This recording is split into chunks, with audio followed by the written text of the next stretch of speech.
And there's the man himself. There he I is. can Slide you move my over. camera around. Okay, perfect. Yeah, All I've got sorted out. control. All right. It's me, Major Grunge. There he And is. I'm really stoked to be here. This is actually really, well, it's not really early for me. My sleep schedule is all over the place. And so I have a cup of coffee here, Nice. and I'm feeling very professional because Yeah. to me this is like morning time. Wow, you're up and at 'em. Look at you. I know. Look at me. I know this is impressive for me. So I'm stoked. Yeah, It's Michael. good to be here. Michael, who I'm used to like odd sleeping patterns because Michael, who's my partner, he like lately his thing has been like falling asleep at like 5 p.m. and waking up at 2 a.m. and then being up like it's like very bizarre. So quite used to it. Sparkle, thank you. I can't thank Sparkle enough. She helped me like test out the tech for this before I got on stream today. So, but Hell yeah, yeah. first and foremost, why don't you go ahead and introduce yourself? Most people in chat already know you, but I want to give you the floor and just let you talk about your stuff for a second before we jump into the conversation. Right on. So I'm Major Grunge. I am an internet television guy. I live inside of the computer, and I do, I guess, two forms of content really. And so I've been actually recently took about 2 months away from the internet as a whole, which I feel like an internet time is like a year. Mm-hmm. But so it feels like I've been gone for a really long time, which I guess I kind of have.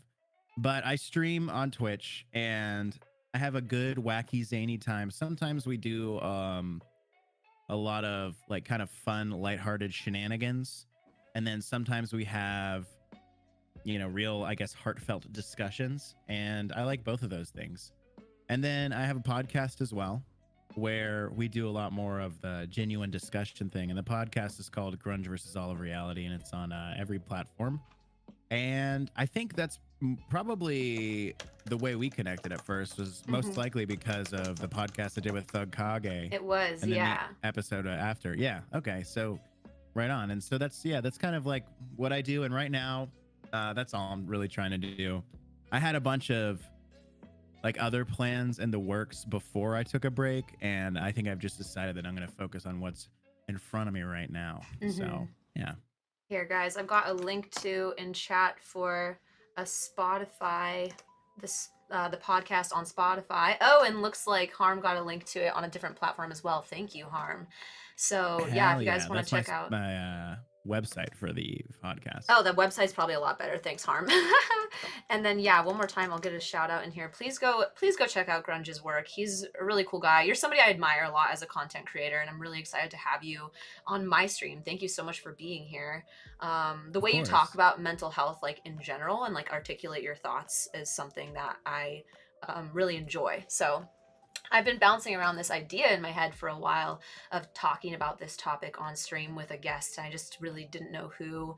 I was kind of like leaning, like I had a couple of people in mind, and then on your when Lauren rated you the other day, and I think that was that your first stream back after those 2 months, or was that just It was. Yeah, it was. yeah, yeah, and we got into talking about mental health and some other topics, and it just kind of like clicked in my mind that you would be a great person to have on to talk about this. So, thank you for being here.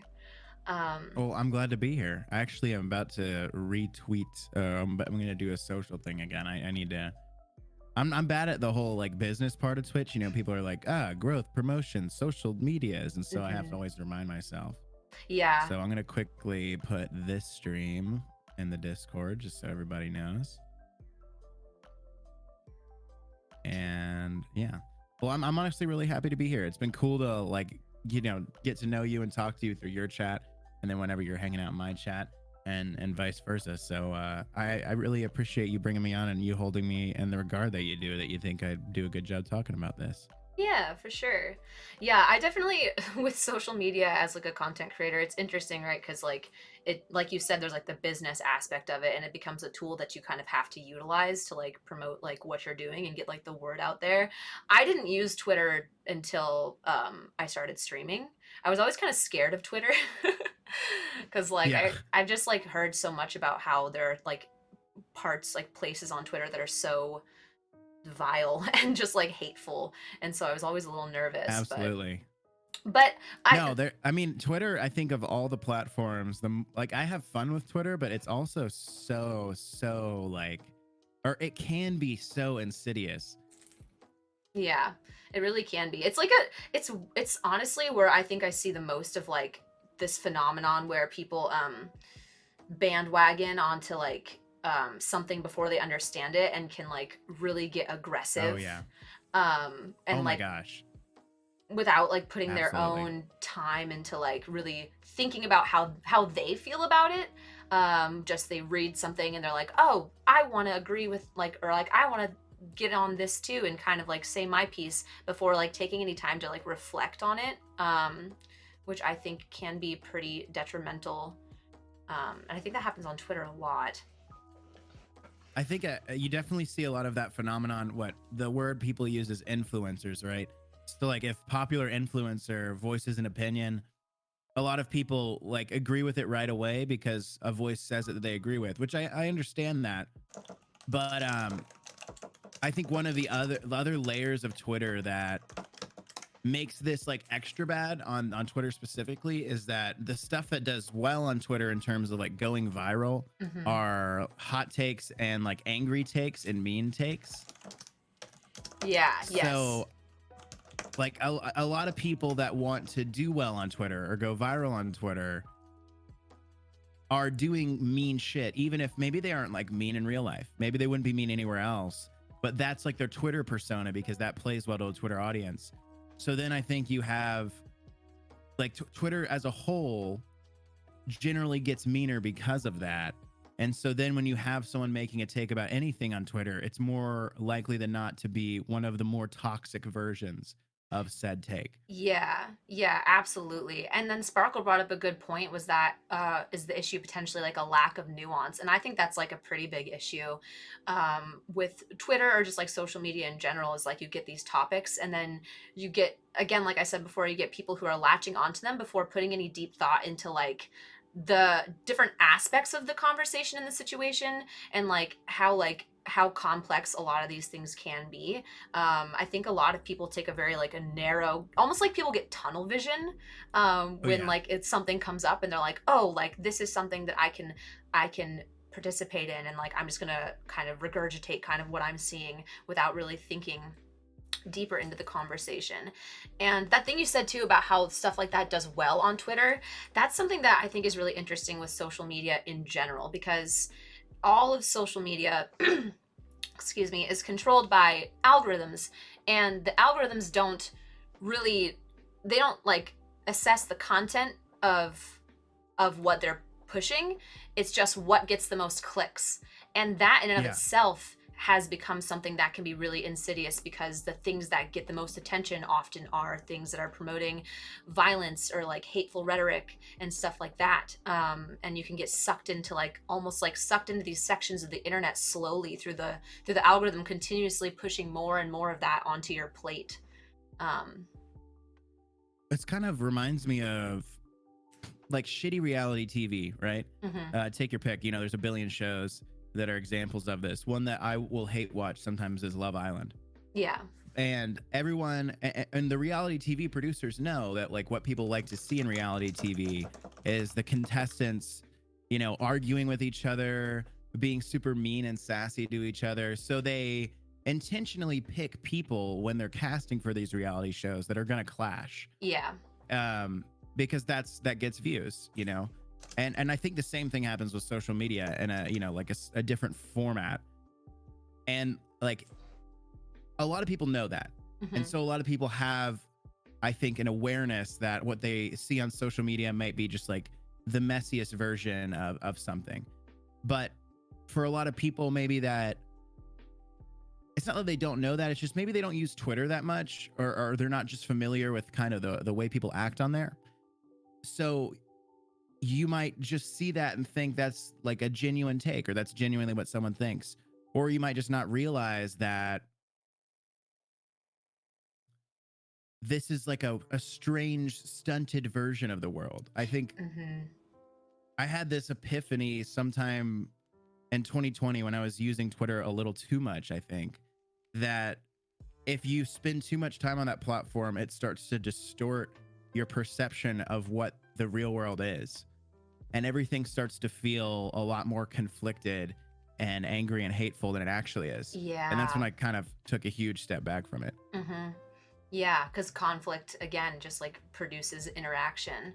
But there's so much more than that in the world, and there's like so much more like opportunities to like connect and like share like joy rather than hate, which also honestly, like when we talk about the impact of social media on mental health and just like social media in general, there's two sides to the coin, right? Because there's this side of it where it can be really insidious and it can have like a really negative impact on mental health, but can also be something that's really positive. It's a way that we can connect with people that we otherwise never would have gotten a chance to connect with. And so I think a lot of it boils down to your relationship with social media and being able to like recognize it for what it is and take a step back from it and not let it kind of become your whole worldview or like really affect how you perceive reality, like you said, you know, keeping it kind of separate, but using it for what it's for. Yeah. Well, and I mean, as much as I've disliked Twitter, I still enjoy it now, and I think I enjoy it a lot more because I've been really um like I haven't been shy with the block and mute buttons on Twitter since I realized how mean and nasty it can get. And so like ever since I started blocking and muting people that participate in a lot of the Twitter drama that's shitty behavior, I would say shitty behavior, my feed has become just like generally a lot more fun. And I get to interact with the people I really like and the people that feed my soul. And Mm-hmm. I think like I definitely have had an overall positive experience with, I wouldn't say, I guess social media, but really Twitch is like the main platform Mm-hmm. of like meeting people through the internet and then establishing a genuine connection with them and then them becoming, you know, people that I value a lot and people that bring a lot of value, or well, people that bring a lot of value to me, and then maybe people that I bring value to as well. So, absolutely. Yeah, yeah, there's like such like a beautiful side to it too, and the opportunity to connect. I had Otto had a question. Also, famous, thank you so much for the follow. Welcome in. Otto had an interesting question that I liked a lot. That was, do you think that the usage of social media leads to reduced mental health, or that reduced mental health leads to increased use of social media? And I think it depends on who you are and how you react. Because when I'm struggling mentally, I tend to step back from social media. But I think that there are probably some people who, as they shrink away from reality, they bring themselves more into it. Um, and again, of course, this just comes down to like how you're using it. Like I've actually found a lot of enjoyment with Twitter because I just don't go on there that much, and when I do, I'm only interacting with the people that like I trust and love and respect. And for the most part, like I post some things that I think like are important to say on there because I think it's a great place to like get your thoughts and words out. And I post my like go live notifications, but the most enjoyment I get out of Twitter is when I have like an errant thought of like just something strange, and I just am like, well, I'll put it on Twitter. And that's like the most joy I get out of it. So like being able to use those Yes. platforms in like a creative way, or like in a way where you're trying to share something, I think that's honestly a key for me. So like, because Otto, your question was like, does use of social media like lead to deteriorated mental health? And I just think it depends on how you're using it. Because I used to have this relationship with like primarily with Instagram when I was in college, where it was very competitive, and I was always so concerned with how many likes I was getting and how people were perceiving me. And so I realized that that was really affecting my mental health. So I took a big step back and I thought like, why am I using this? Like, what do I want to get out of this? And I realized that like what's most important to me is the opportunity to share pieces of my life with my friends and family. And that's not about how many likes that gets. That doesn't have anything to do with numbers like that. It's just about putting stuff out there that is meaningful to me for other people to see. And if only one person gets something out of it, then that's more than enough. You know what I mean? If nobody does, I got to share it. I got to share something that's meaningful to me, and that's more than enough. So like when I changed to like that perspective on social media, it helped me with my relationship with it a lot. And I'm wondering if you've had like similar like thoughts or like how your journey I guess has been. Yeah, I mean, I there was definitely an extended period of time where when I was using Instagram or Twitter or anything like that, I cared a lot about, how many likes or engagements I got on any given thing. Hmm. I think Instagram is, or at one point, and I'm sure people still use it like this. I think a lot less people use it like this. So like Instagram has a tendency to portray like a highlight reel of someone's life. And so if you're feeling like bad about yourself and you start comparing yourself to other people, which happens a lot of times whether you want to or not, Hmm.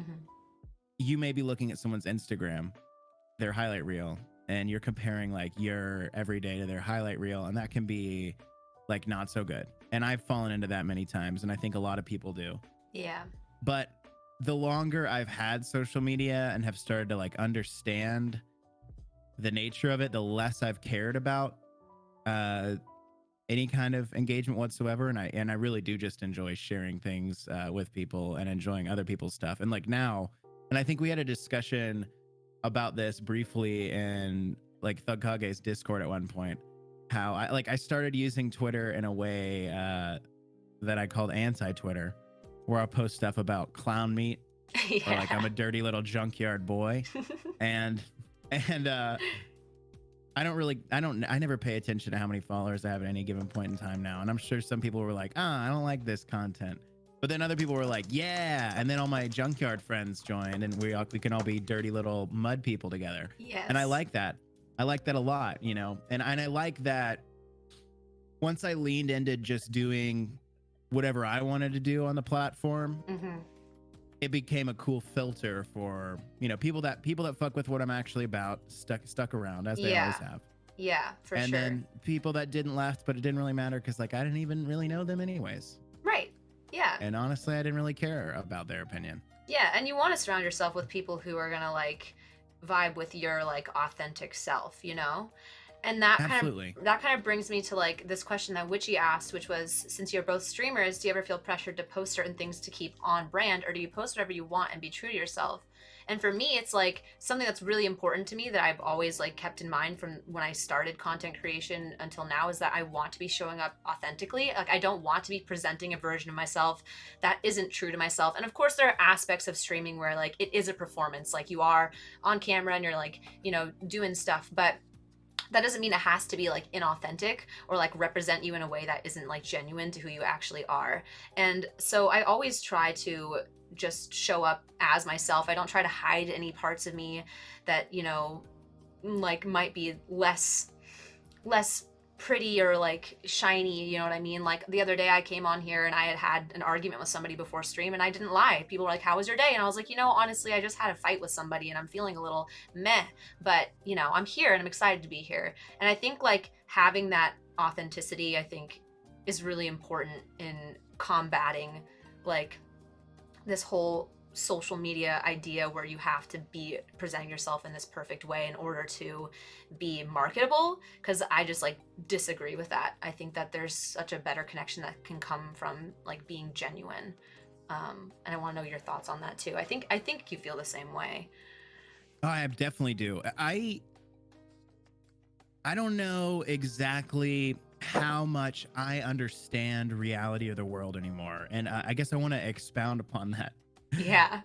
I have okay, a long time ago I was doing a podcast with my buddy James. He goes by Artsy Fartsy on the internet. And Hmm. he's great. He's a really sweet dude. And he does a lot of art that he actually did my profile photo. But he Oh does a lot of yeah. art that's kind of like gross and horrific, like garbage pail kids, kind of like lowbrow, type of thing. And I love it so much. And his community is really sweet. And we'll be talking about vomit or whatever. We're a bunch of garbage pail kids sometimes, and it's really authentic by his very nature. And so I was talking with him, and he asked me, he's like, do you ever realize like how weird you've gotten, like as you've surrounded yourself by people that you genuinely vibe with? He's like, it's great, I'm not complaining, but then you go out into the real world and you interact with like people that are not in your circle, like and not even close to your circle, and you're like, wow, I am bizarre. And I have Yes. gotten like more and more bizarre as time has gone on, and like I'm okay with that. But it's sort of like the whole conversation we had is like, I'm not sure that I can actually relate to mainstream society anymore. Like, I think that I've observed something that I think is true, right? So if I told you that I observed a certain trend in how social media was developing, like, I don't know that I'm actually observing that for most of the world. I know that I'm observing that for me and my circle. Mm-hmm. So I Yeah. guess I wanted to preface what I'm about to say with that, Yeah. because I think that more and more people don't care about using social media in a way that's like marketable or brandable anymore, at Mm-hmm. least streamers. Because I don't know, I think it's just fucking boring to do that, Yeah. honestly, at the end of the day. You know, all mental health things aside, which I think there's a lot of mental health benefits for being like your authentically strange self, but it's also just really boring to like do the, all right, gamers, what do we think like about pineapple on pizza, like engagement farm tweet kind of thing that a Yeah. lot of people do, you know? And there's just like a bunch of stuff that brand accounts would do to farm engagements and to get interactions Mm-hmm. that is just completely soulless and empty. Right. And I think I think most people can see through it, because most people I know and talk to see through it. But they still get engagements. So there's obviously plenty of people that are like, wow, this is so relatable. I love this brand. They're just like me, you know? Right. Yeah. And I kind of roll my eyes at that, but at the same time, I don't ever see it anymore. So while I think people see through it, maybe not everybody does, but at least the people I associate with do. So I was gonna say, I think many of us are in like a post-marketing phase of our life where like there was a period where we all were trying to market and trying to do the whole internet hustle thing. And now we're like, well, that's kind of like a load of crap. So maybe we're just gonna do our human thing. Mm-hmm. And so I was gonna say that I think as a society, we're moving into this position. But realistically, I don't know what society's doing. But I know Right. that a lot of people I know are moving like that. Yeah, and I see that too, like with the people that I surround myself with. But like that is like a huge part of it, right? Which is like another thing we can talk about, which is so crazy that like with social media and the internet in general, that you have like so many pockets. And like there might be stuff going on in your pocket and like something completely different going on in like the pocket that's happening over here. And I mean that's how, not to like get too political, but that's how you end up with stuff like this whole QAnon thing that we have, Yeah, which is like absolutely. super dangerous. You get people who get sucked into that pocket, and it's like this whole kind of like reality building. They've like built up this Yeah. entire view of reality that is like completely separate from the view that we have over here in this circle. And it's just bizarre. You can't, it's like almost like you can't bridge that gap at a certain point. Um, and so yeah, it's good to have that like perspective that you have, where it's like, well, I know this is what's going on in my circle, but you know, who knows what's going on in the other circles. But I do like to see that people moving in the direction of like authenticity, because it's like you said, it's like beneficial for your own mental health, but I think it also just makes for better content.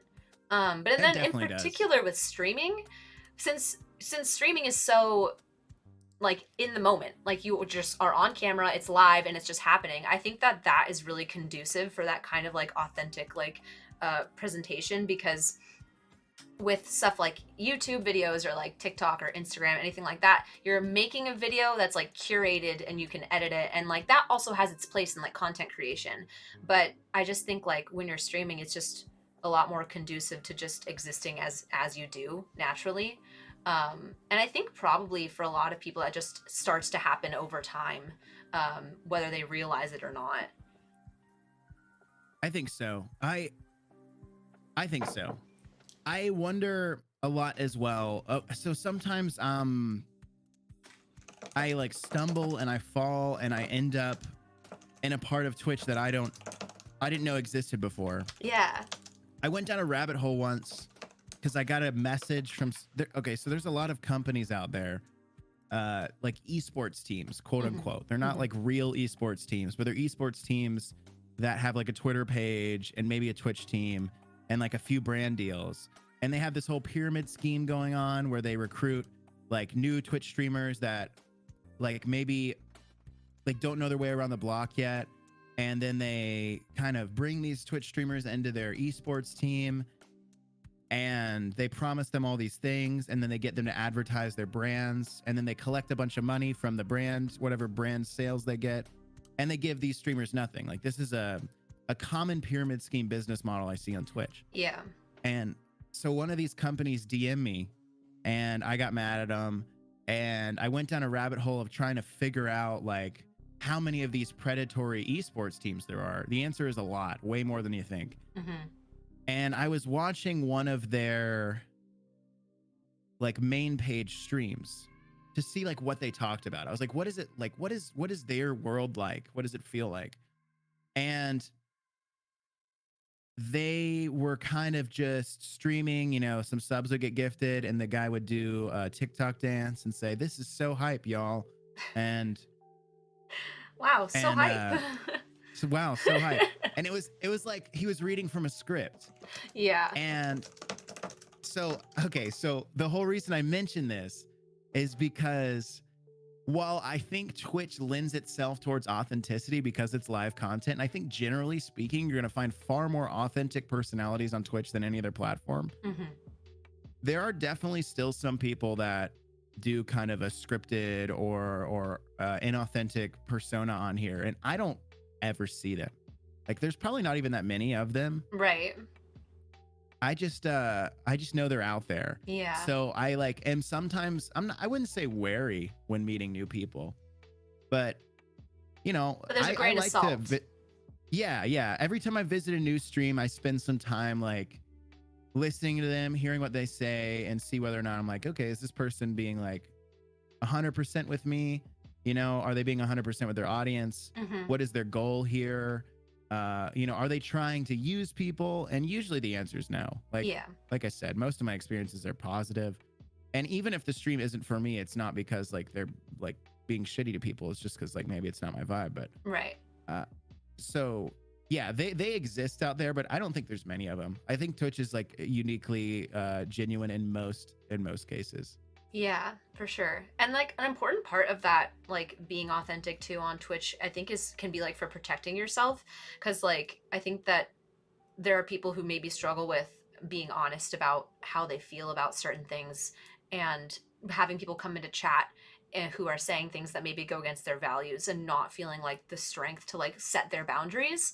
I think it was Yeah. Normal Spaz who I think might be lurking now, but earlier said something about wanting to learn how to be more authentic in their kindness, but not to the extent of like being unable to like set boundaries. And I think that that's like really important, to be able to stand up for yourself and like have your boundaries for like no matter who's in your chat too. Like I don't know, I don't care who says it. If somebody says something that I don't like, I'm gonna tell them, and I'm gonna tell them in like a non-combative way, because I'm not trying to like fight people. I mean, unless they're obviously like coming in here to troll, but you know, like being Yeah. able to, Yeah. that's another important part of authenticity, is like just like making sure people understand where your boundaries are, and that can be really important for you like as a person. That one's tough too. The boundaries one is tough. I mean, for me, it still is tough sometimes. I've gotten a lot better at it because I practiced it, Mm-hmm. but that was absolutely, I think, for most of my life, something I struggled with a lot. Yeah, that's something I've struggled with too. But I think like it's important to remember that the people who like genuinely care about you aren't going to, abandon you because you set down a boundary. They're not gonna Yeah. like leave because they said something that you're like, hey, like I'm not really okay with that kind of joke, or something like that. They're gonna be like, oh, for sure, totally sorry, didn't know that, and I won't do it again. And you're gonna move on, and the relationship will be better. It'll be more, when you have those conversations with people, I feel like it deepens your relationship with them, because it like strengthens the bond of like trust, like that I can be honest with you and we can continue forward in our friendship. Yeah, absolutely. And I have a few regulars that maybe like the first interaction or one of the first interactions we had was maybe me like drawing a boundary with them. And I was worried that when I did that, I would never see them again because, maybe it got awkward for them. And I would understand that. But then they stuck around and like we've been cool ever since. And you're right. Yeah, it can absolutely strengthen and if they're not willing to accept the boundary, they can go. And Yeah. I'm when it comes to like a downright troll or even just like, okay, so I know you had an experience like this the other day because Mm-hmm. I saw you post about it on Twitter.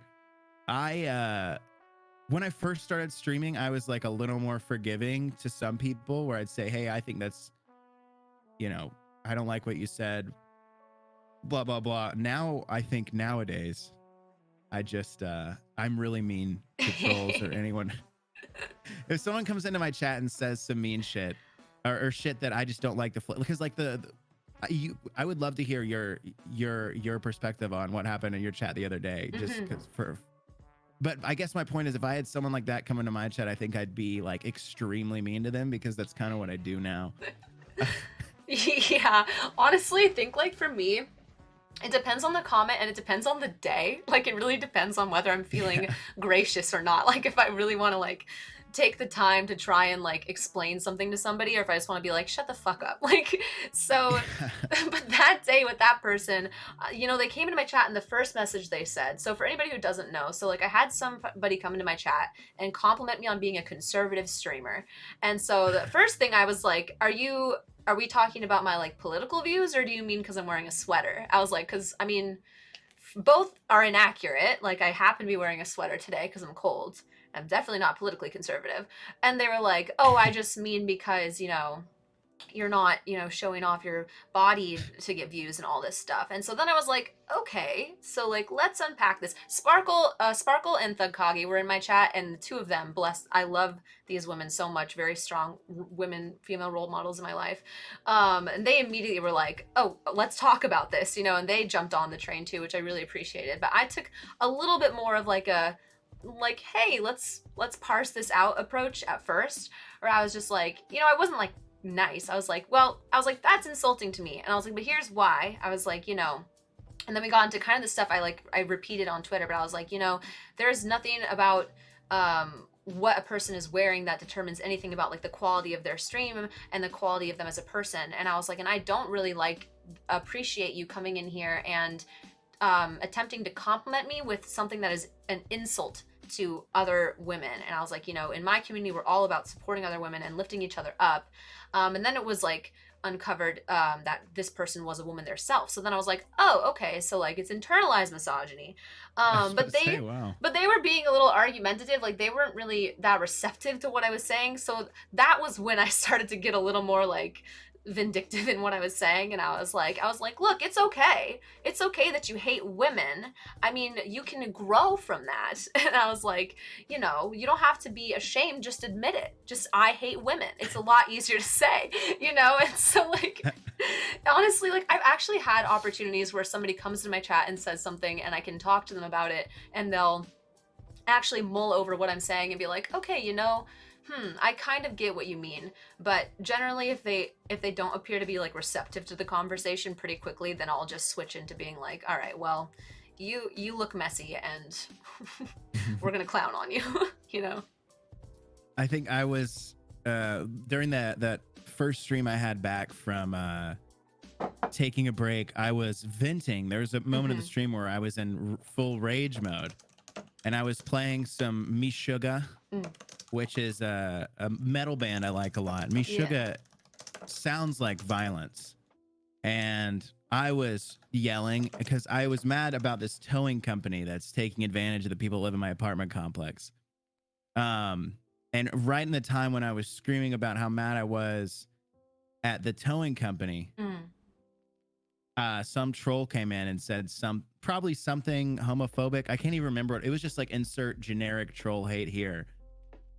And it was just funny because like, I think I yelled at them. I was like, of all the times you chose to fuck with me when I was at maximum rage, like, but yeah. So now I don't really, I used to be a lot more charitable. I think now I just don't have as much patience for it. Also because I think for me, it's like, there's so many people that are really like swell and sweet all the time in chat.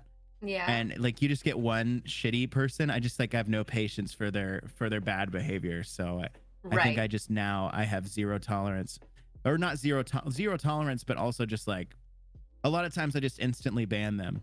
Yeah. And whenever they announced that whole unban request thing, I was like, no, like no one's getting unbanned ever. Period. I know. I think that's ridiculous. Honestly, it's great for comedy though, because some unban requests are just so ridiculous.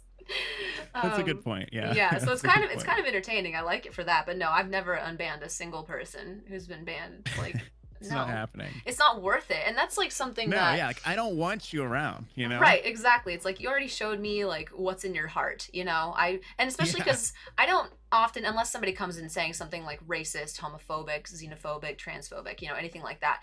If somebody comes in saying like a slur, like it's immediate ban. It's like, you know, we're not even having a conversation. But like if somebody comes in and says something like not that bad, but we kind of talk about it and we try to get on the same page, Yeah. and then they don't show like being receptive to that, then I already know that you're not trying to grow or change. And it's not my responsibility like to put myself in an uncomfortable position to try and help you find that growth. You know what I mean? It's like to the Yeah. extent that I feel safe and that I'm still enjoying myself in my stream, I may try. But beyond that, it's like I don't owe my space to you as like your like place to learn how to be a good person. Like I'll give you the tools, Yeah. I'll tell you what I think, and I'll send you on your way, you know? And sometimes it's like someone says something very like maybe the word is borderline, right? Where it's what they say is something I disagree with, but it's not downright hateful. And then I can kind of explain to them why I have a problem with what they said. One second, my mic's being weird. Okay. Okay, there we go. Oh. Okay. It's wiring is all messed up. I'm sorry about that. No, you're all good. But yeah, someone says something kind of like maybe borderline where I disagree with it, but they're not downright problematic. They're not necessarily being hateful, but it's something maybe I think we can iron out with some discussion. And I have actually had some really productive discussions come out of that, right? Yeah. Where I'm like, hey, I don't like the way you said that.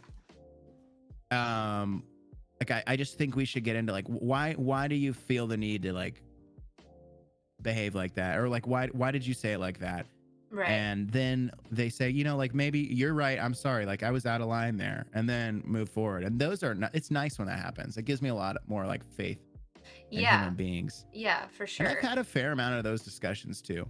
Yeah, and honestly, they can sometimes spark like really important conversations that like should be had, and that can be nice too. Yeah, it's really cool when somebody comes in, but shows like a willingness to like adjust their perspective or like listen to you. Um, yeah, I'm glad that you've been able to have those times too. But yeah, sometimes people just show that like that's not anywhere within their desire or capability, and then it's just like, well, you know, Yeah, yeah, gone. absolutely. I think Toots. I perhaps am a little like sometimes I worry that I'm like maybe too merciless nowadays, I mean, like and then other it's your times, space, you know what I mean? It's yeah, just I like guess you're it's like right. whatever you feel like, whatever makes you feel like you're doing it right and like keeping your space the way you want it to be. I think that's totally fair. And that's also something that can change, and that's really fair. Because Twoot sent a message that said, that she usually tries to keep like a generally positive vibe, but that lately she's been really fed up with people coming in chat and saying like dumb shit. And so she's been like reacting in a smart ass way and receiving backlash from her community for going against what she stands for of just like positivity. And I think that's a little bit bullshit. I think it's okay to I be a agree. I think positive it's person bullshit. and still stand up for yourself. I consider myself a genuinely positive, kind, compassionate, and happy person, and I'll still tell somebody to fuck off and eat shit if they're like if they deserve to Yeah. hear it. You know what I mean? And people are multifaceted. Like you can be a generally positive person and still stand up for yourself even in a way that is like maybe a little bit snarky or sassy. Like that's within your right. And no one is going to be 100% positive all the time. No. And anyone that expects that of you is putting, frankly, an absurd expectation on you. Especially as a streamer, content creator of any kind, because when you're out there on the internet, I mean, just the nature of the internet, you're gonna run into some serious bullshit, some hateful shit, because that's just the way it is. So, like, people have to understand that you have to deal with that, and a lot of times you're not going to be able to deal with that with positivity. Yeah.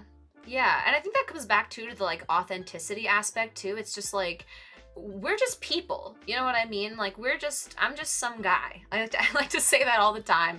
Like Yeah. I'm just really like some dude. I don't really know what I'm like. I'm just hanging out. You know what I mean? So like you have to allow Like, people need to remember that content creators, streamers, they're still just people, and they're allowed to have reactions the way people have reactions, and like express themselves just as humans.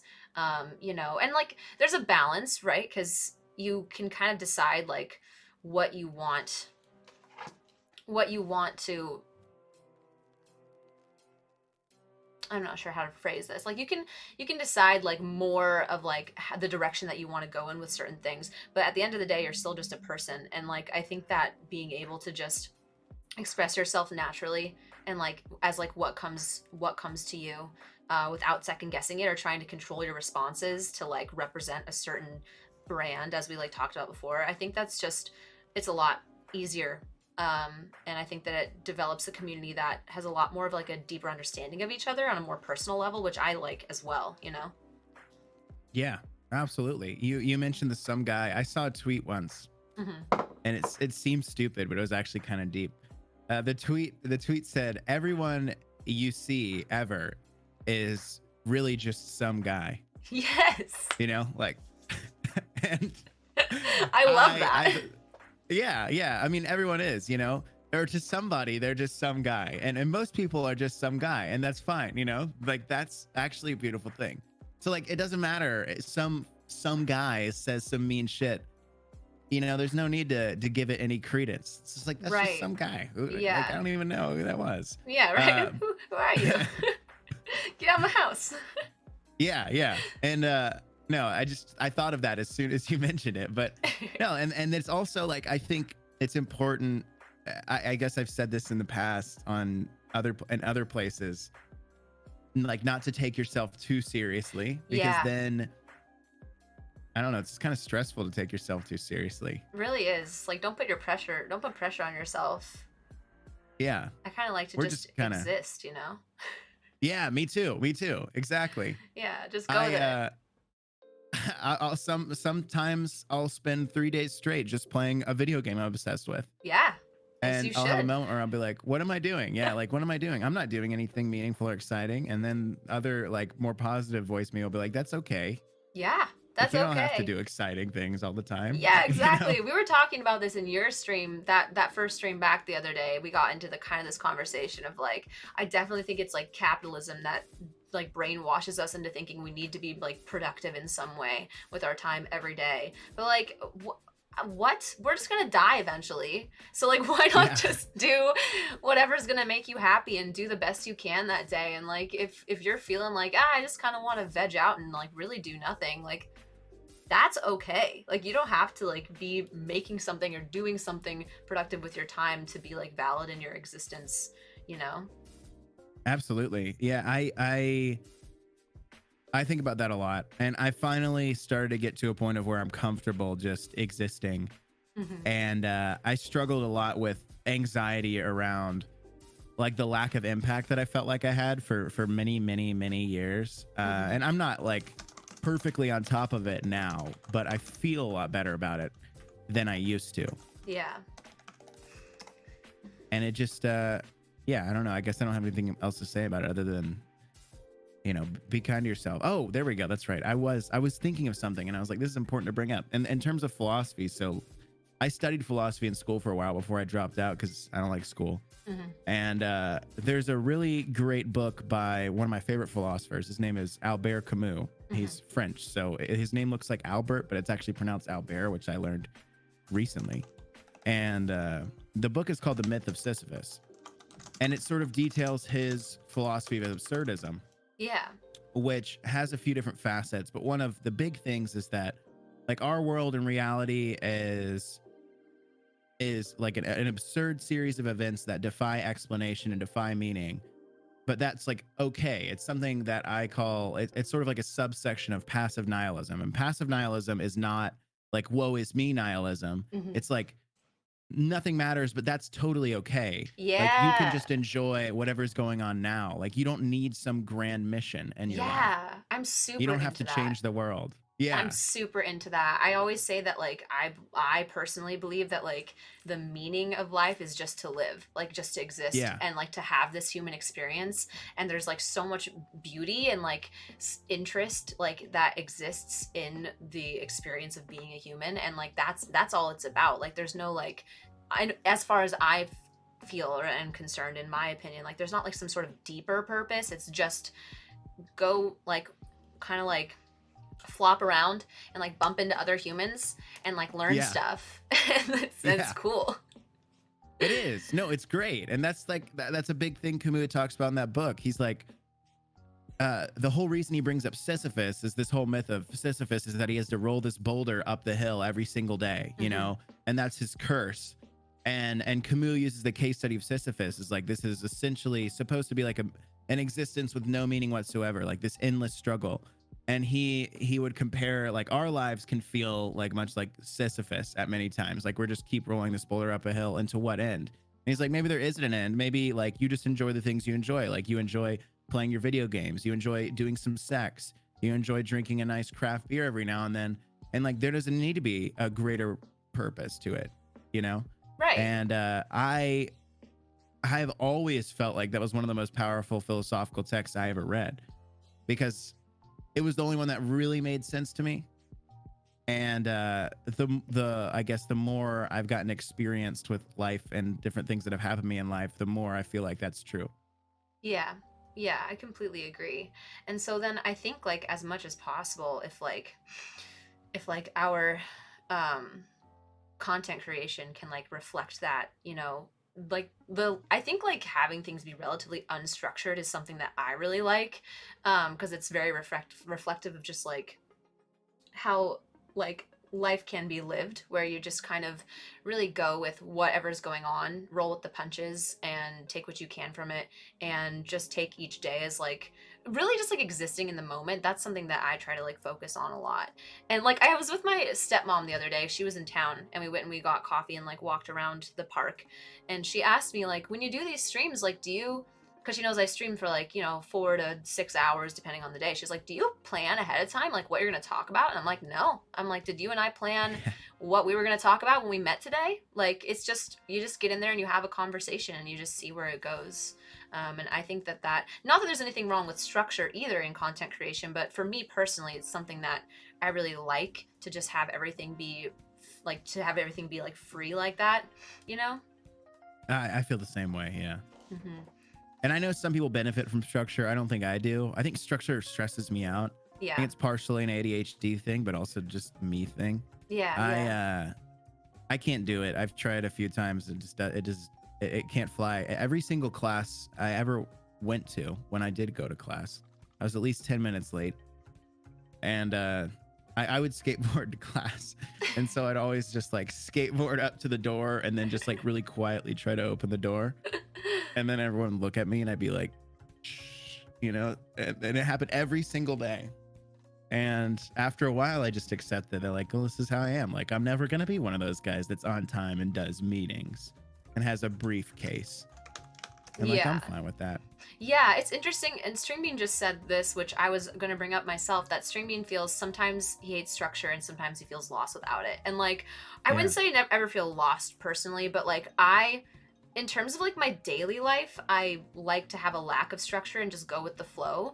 But with like something that I want to work on personally that I do really well with is structure in academia. And I want to figure out how to study on my own more without that structure. Oops, I fucked something up, but it's okay. Um, because I think that there's like, if I can unlock that like capability in myself to like have unstructured study on my own, there are so many things that like are out there for me to learn, and like there are so many books on my interests that I can just pick up. Yeah. And I've got stacks of books everywhere in my house. yeah, It's yeah. And I really want to get into like being able to like learn on my own like that in that unstructured way more, because that's one of the only places that I have craved structures, like in academia.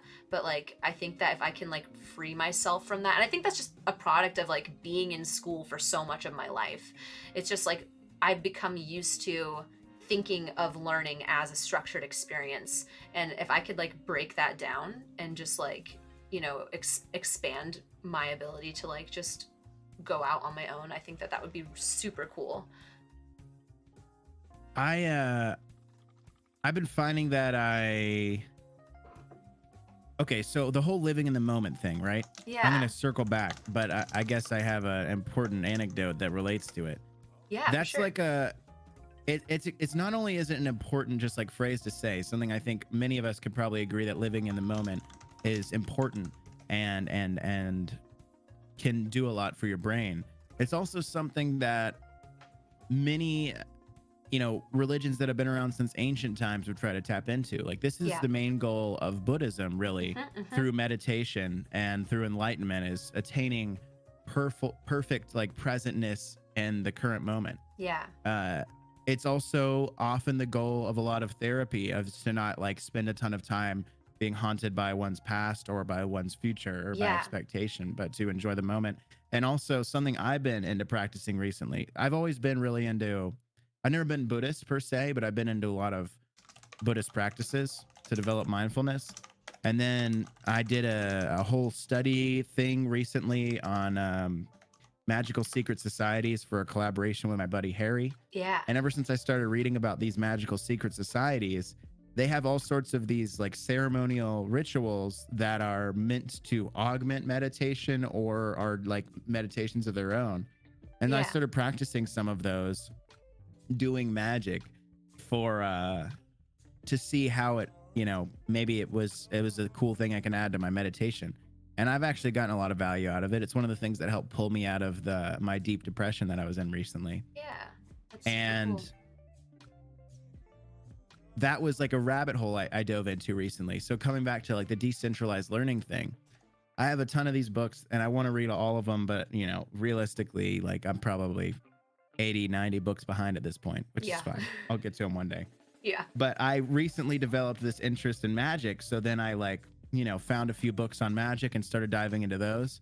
And so like I think the only way I found decentralized learning works for me is I stumble across something I have great interest in, and then I just like let myself go all the way down that rabbit hole until I get bored of it, or I find I like know everything I need to know. Right. And then maybe I move on to the next thing. And that's worked out for me. And it feels strange because it feels like, to me, it feels like sometimes I should have more direction with it, but it seems like I keep getting value out of it. Like I don't actually have a problem with it. Yeah. And even though maybe an expectation of society or an expectation of academia tells me I should have a problem with it, I don't. And people like find that the insights I get from these little rabbit holes are somewhat valuable. So I don't know, like to me, it seems like all's well and good. And so Yeah. I guess I'm going to keep doing that. Yeah, I think you should. I mean, like, honestly, I think that, like, learning and, like, studying for the sake of just learning about things you're interested in and, like, accruing knowledge on the subjects, for that alone, without any, like, additional purpose of, like, how can I make money out of this? Like, again, that gets back into, like, capitalism Yeah. and, like, you know, your college advisors telling you, like, to make sure you know your career path. But, like, that's not been something that ever worked for me. I studied linguistics in school and I love Ooh, linguistics. like I Noam Chomsky. Yes, like Noam Chomsky. I love linguistics so much. I actually bring it up on stream often. Like if the conversation naturally goes in that direction, I'm like, oh, well, let's talk about this. Like the other day we had like a 2 hour discussion about like socio-political linguistics, like the intersection between like language and politics, and like how politics affects language and stuff like that, which is super interesting to me. And it's like, you know, I'm technically not using my degree, but I have all this knowledge about something I'm really passionate about, and that in and of itself is valuable to me. I think that like learning for the sake of knowledge itself is so valuable, and that's something that we've Yes. lost sight of as like a capitalist society. That's like, how can you It's turn tragic. everything you do into a way to make money, which is depressing as hell.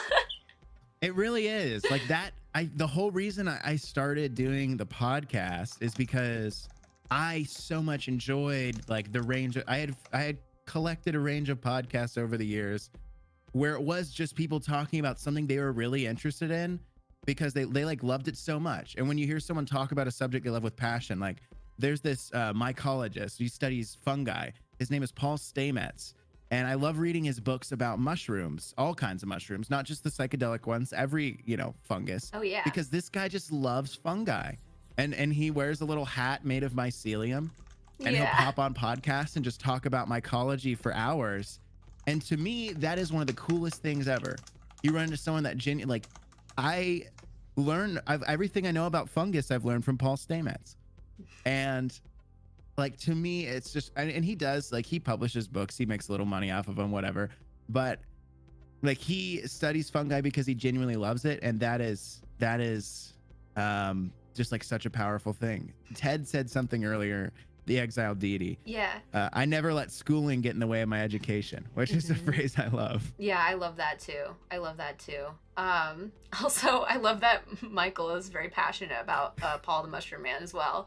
He's I, so cool. He's so cool. I mean, He that has is so many awesome. great stories. That is awesome. And honestly, I think that's also like something I think about too is like, I think that a lot of what we have been trained to do in our society is backwards, because there's this idea of like pick a path that will lead you to money and then follow it. But I think if you pursue things that interest you and are interesting to you, it will end up working out in a way that is fulfilling, um one way or another. I think that if you keep your passions at the forefront of your mind and the choices that you make, I think that you can bring yourself to like a place where they're being incorporated into your daily life in one way or another. But of course, like, we have, like, I feel like there has to be a grain of salt with that conversation of like how privilege plays a role in that, like class privilege, like socioeconomic privilege, and like access to opportunity, stuff like that can play a huge role in like your ability to actually like pursue your passions. Yeah. Oh, I mean, for sure it does. And I know, like, I still to this day am more or less like a Johnny Poverty. I've never really had any monies. I've like struggled by. I've been homeless at points, but I don't mind that so much. And I think like my one of my new objectives in terms of like financial objectives is now just to save up enough money to get like I really want to get a small plot of land in rural Oregon, move like a double wide trailer out there and like a Quonset hut, and I'm going to turn the Quonset hut into, I'm going to have half of it for growing fungi Yeah. and probably weed as well. I'll just set up like a hydroponic grow up, Nice. and then the other half will be a studio to stream from, and then I live in the trailer, and I got a pet goat, Yeah. and I'm just out in the woods doing my thing, my Yeah. woods thing. A And then I goat. won't have to worry as much about everything else, because like I can eventually pay that shit off. And then like I don't have to make up. I don't ever want to have a bunch of money. It makes me sick. It annoys me that I have to make money off of anything Oh my god, I know. because I have like recurring bills. It pisses me off. Yeah, I could And talk so about like that all day. It should not I cost want to money to get to a live. point. Why does it cost money to No, live? Like, I didn't I ask know to it's be born. infuriating. I'm just Yeah, here. yeah, Like, yeah. can't I just have some food and a goddamn tent? Like, I don't want to pay for all this shit. That's how I feel. And so I'm in my mind, I'm like, okay, I have to get myself in a position where I'm paying the bare minimum to live. And so like even with all the like the small plot of land and the trailer and all that, like it won't cost that much to begin with. But once I pay it all off, I'll be extra good. Sledge mentions End of the Wild. It's one of my Mm-hmm. favorite books ever. John Krakauer is a great author, and Christopher McCandless is really inspirational. Yeah, Mm. I spent like a long time in my life being somewhat of a dirtbag, which was like the climber term for someone that like lives out of their car, or if they have a car, and just climbs, and like maybe they work random jobs here and there to like get from point A to point B, but like more or less they're just a homeless climbing outdoorsman. And the dirtbag is like an honorary term. It's Yeah. not a bad thing. You Yeah. know, to the climber community, dirtbags are like they're not a bad thing. It's like almost a monastic existence where they just agree that like what they really care about is climbing. They're vagabonds, yeah. One of my family members in that time of my life referred to me as a vagabond, and I was flattered, Yeah. but they didn't mean it in a nice way. Right. Yeah. You're like, oh, thank you. Yeah, I totally am. But like, Yeah, they said to me, they're like, I feel like you're becoming some type of vagabond. And I and was you're like, like, oh, yeah, hell yeah. that was the goal. Yeah. Uh, I like this too, Sledge. It would be cool to have organic communities that grow and have barters, but it's tricky with mass society to not have economic systems like we do. Just my opinion, though. Yeah, no, I think that's true too. Like, honestly, it's like we have so especially like when you look at, for example, the country that we're in, like the US, right? There's so much, there's so many people, and it all is like organized with like this government. But if we could just have like small communities that are like self-sustaining, that Yeah. obviously is like very utopian, but like that would just be like an ideal like system to me, you know what I mean? That's actually my whole political philosophy is anarcho-mutualism, which advocates for like small self-sustaining communities that focus on like mutual aid. Hmm. There's a few anarcho-mutualist communes out in the world that have existed for a really long time. I think the most notable one is this place in the British Columbia called Pools Land.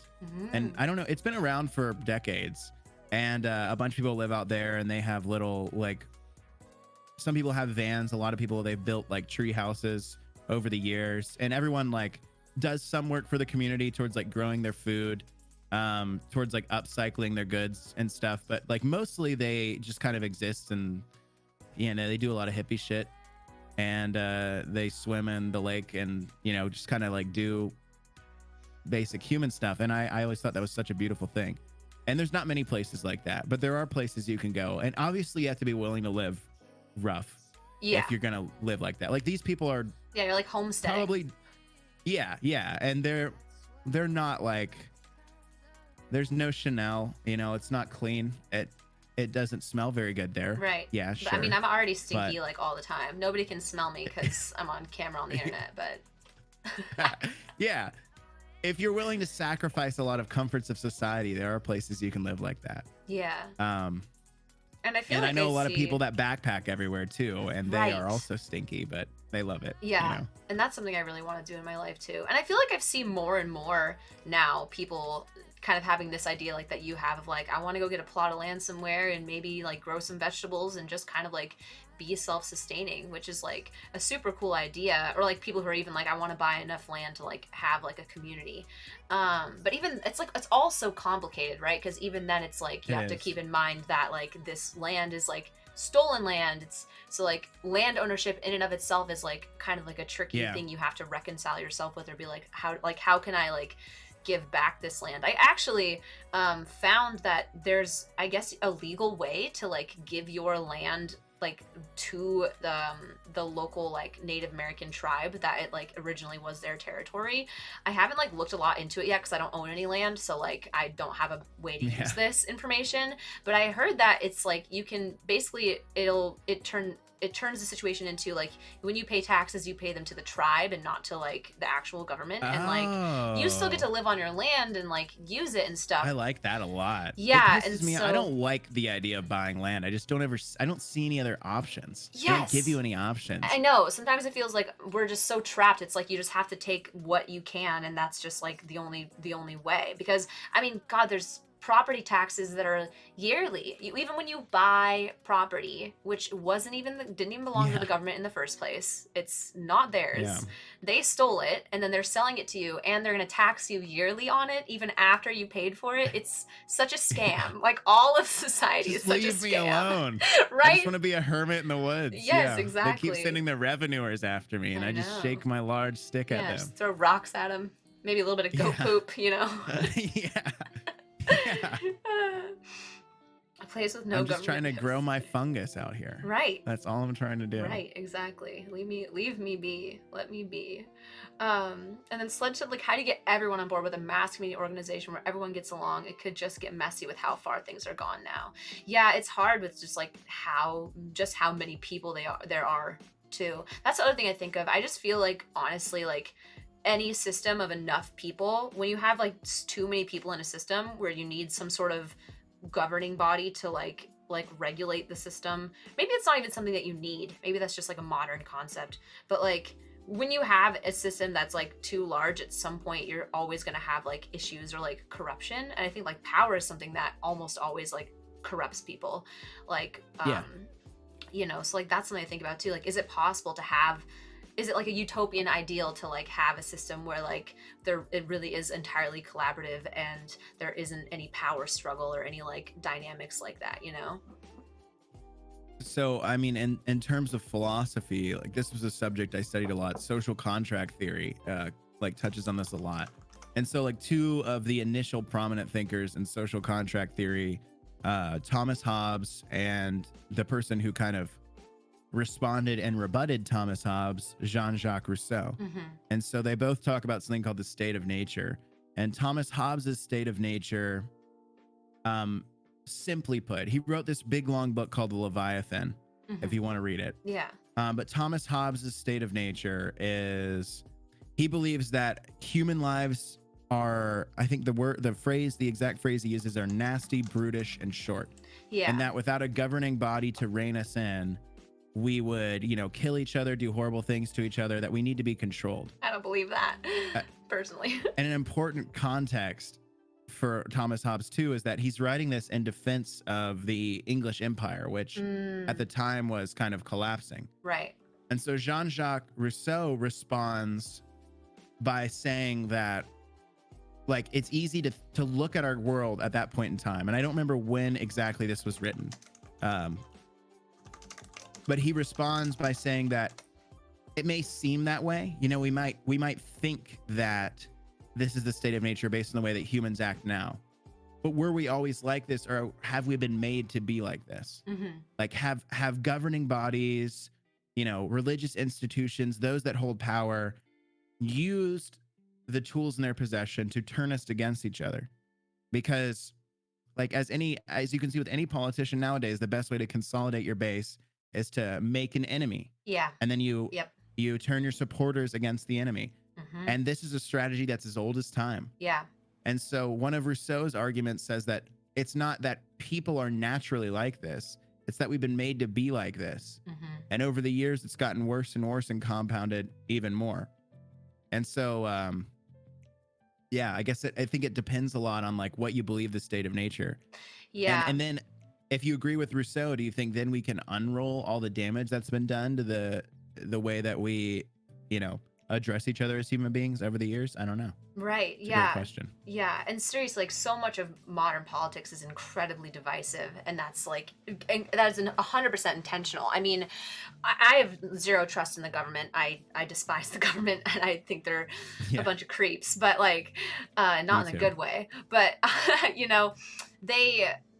they create this, like, divisive nature of, like, it's us versus them, of between like regular citizens, right? So that the citizens don't realize that it's actually none of those guys out there have my best interest. Like, the political, like, leader of the party that I've decided I agree with is going to tell me that they have my best interest, and they're going to do these things that make me think they have my best interest, and they're going to tell me that the other guy doesn't have my best interest at heart. But at the end of the day, I honestly don't trust any politicians, and I think pretty much all of them only have, their own best interests at heart, and the interests of, like, the people who are, like, lining their pockets. And so having that, like, divisiveness, I think it definitely is, like, fabricated in order to, like, keep the populace under control. And also, like, in terms of, like, just, like, what human nature is, I firmly believe that, like, a lot of the violence or, like, hatred that arises, like, in humans is something that can be addressed, like, with education and, like, from a place of compassion and, like, rehabilitation. And this is why I hate the legal system so much in the US, is because it almost never is from a standpoint of, like, rehabilitation or, like, helping these people. It's all about punishment and extricating them from society, and that doesn't actually solve any issues. It doesn't address any of the issues that are causing these things, like that people are committing acts of violence and stuff because they are not having their needs met, that they're, like, under-resourced, they don't have enough food, they don't have enough access, they don't have clean water, and that drives people to violence, or, like, crime. And none of those things get addressed. It's like our legal system is designed around, like, just punishment and extricating people from society instead of addressing their needs, or, like, re-educating and rehabilitating them, and addressing, like, what has caused them to, like, go down this path. Absolutely. I think so much of our legal system is honestly based on vengeance. Like, the idea of what we call justice, to me, it feels a lot more like revenge more often than not. And not even to mention the fact that it's an inherently unequal system, for, like, a few obvious reasons. First of all, like, any legal system in which you can pay a fee to deal with a crime is inherently biased towards those with money, right? It's just like a flat out equation. Yeah. And then even more so, like, say, okay, so say you're poor and living in a shitty apartment or house, and your landlord's taking advantage of you, right? If you had money to hire a lawyer, maybe you could challenge that, but you don't. And the Mm-hmm. landlord knows that, which is Mm-hmm. why he's going to continue to do it. Yeah. And, representing yourself in a legal setting is more likely than not going to work out Yeah. in most cases, Yeah. unless you really know what you're talking about. Right. And so I guess my point is, uh, yeah, we I think we live in a system that gives a lot of times, it gives people no other option. Um, if your family's starving, like, that's when you like might start stealing things. Mm-hmm. You know what I mean? And you don't get too many other ways out.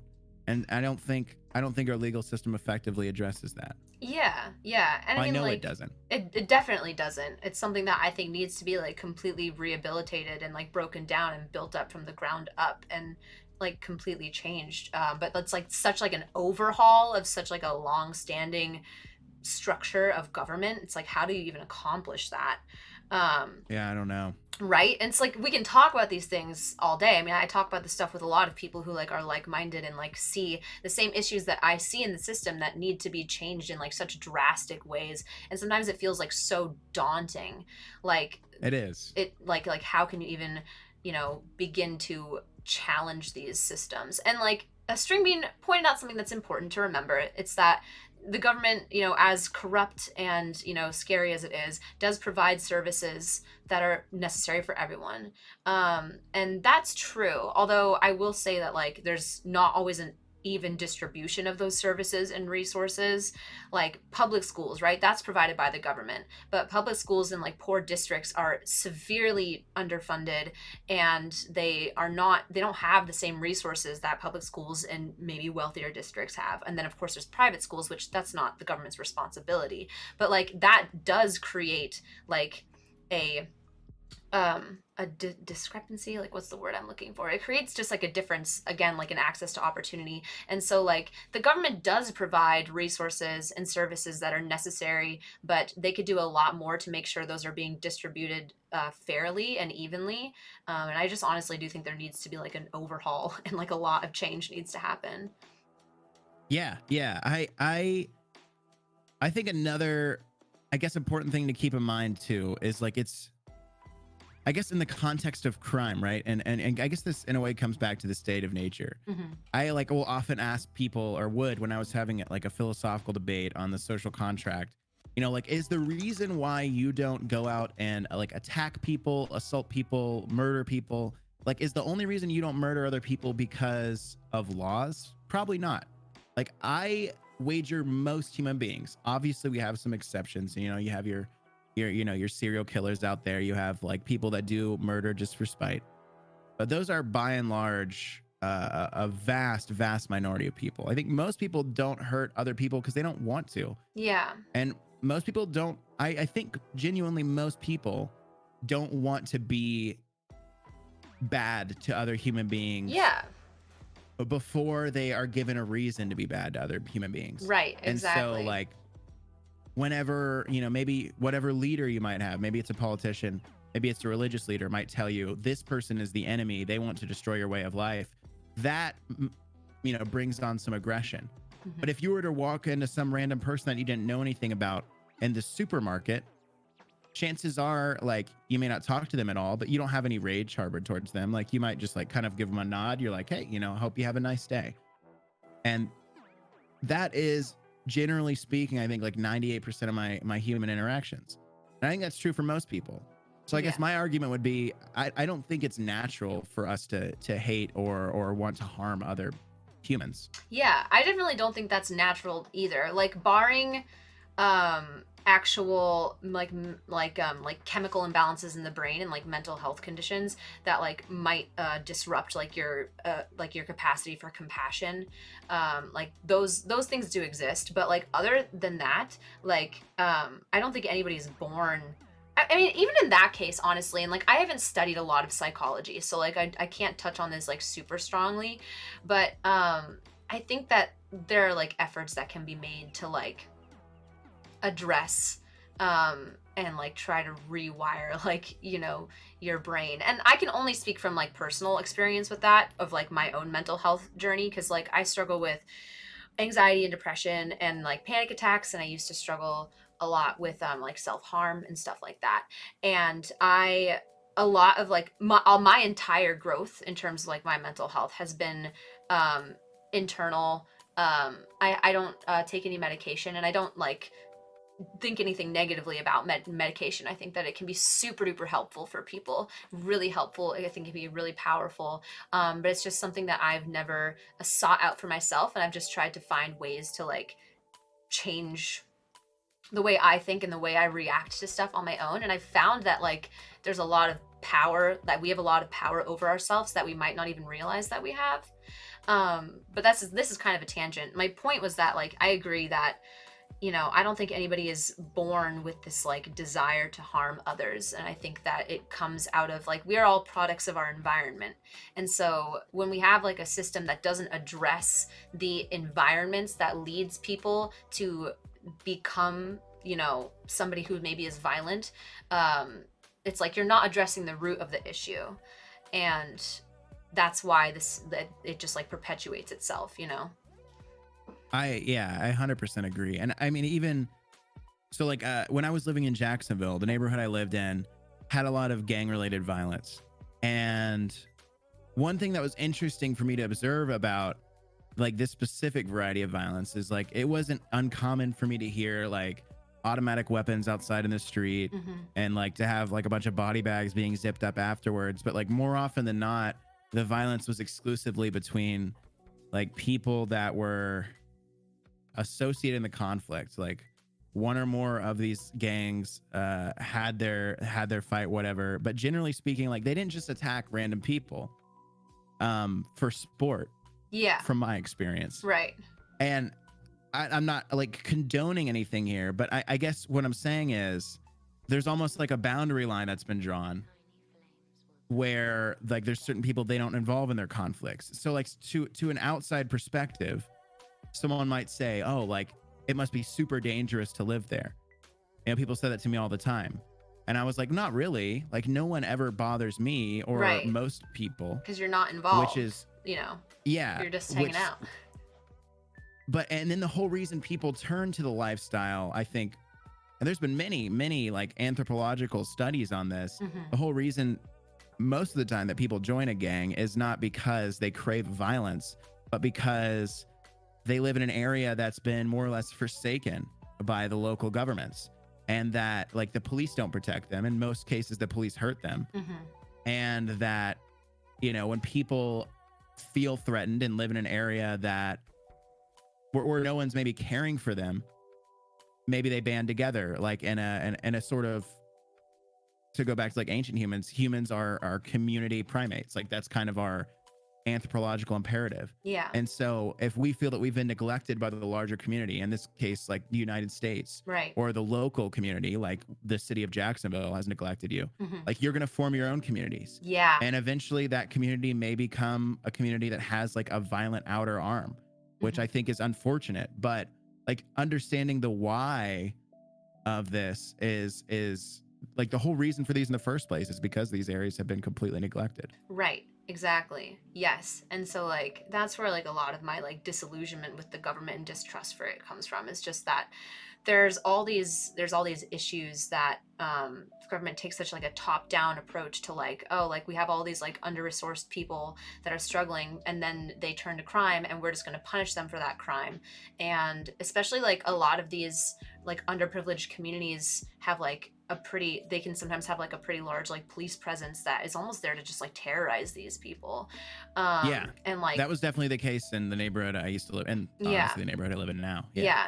And like I mean, because if you walk around like like a predominantly white rich neighborhood, I swear I never see police cars. I was nannying for a while in this like wealthy like predominantly white neighborhood, and I don't think I saw a police car one time. And I worked there for a long time, and I don't think I saw a police car once. And I see police cars where I live now all the time, and this is like a very like racially diverse community that I live in now, and it's a lot more of a poor community that I live in now, and I see police here all the time. It's like even that just discrepancy between like police presence in like certain places shows you kind of like they're in these areas like looking for trouble almost sometimes, and Yeah, like yeah, they're there to, and a lot of times it feels like they're there to keep people afraid. right. And like that's why I mean like and Sledge and Ted have been having I think a really great conversation about like police and like police power and stuff and like the use of power in the chat, which has been really cool to see. But yeah, I do think like a lot of the times the way the system is now, and I said this in your chat the other day, but like in terms of like just like the police in general, I like to describe it as like a tree with an illness, and like the roots are rotten and the core of the tree is rotten, and the illness is spreading out the branches, and there could be some leaves on the branches that look like they haven't been touched by the illness yet, but the illness is the whole system itself, right? So when people are like, oh, like my brother's a cop and he never hurt anyone, and it's like, I'm sure he didn't, but it's not, it's the system, you know what I mean?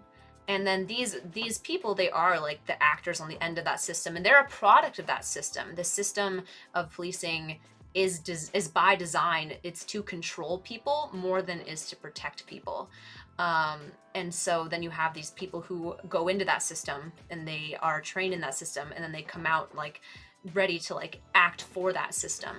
And so I don't know, they're not, Absolutely. you could go into it with all the right reasons. You could go into it thinking, like I want to protect and help people, but it's, I think, relatively easy to be corrupted by the training process.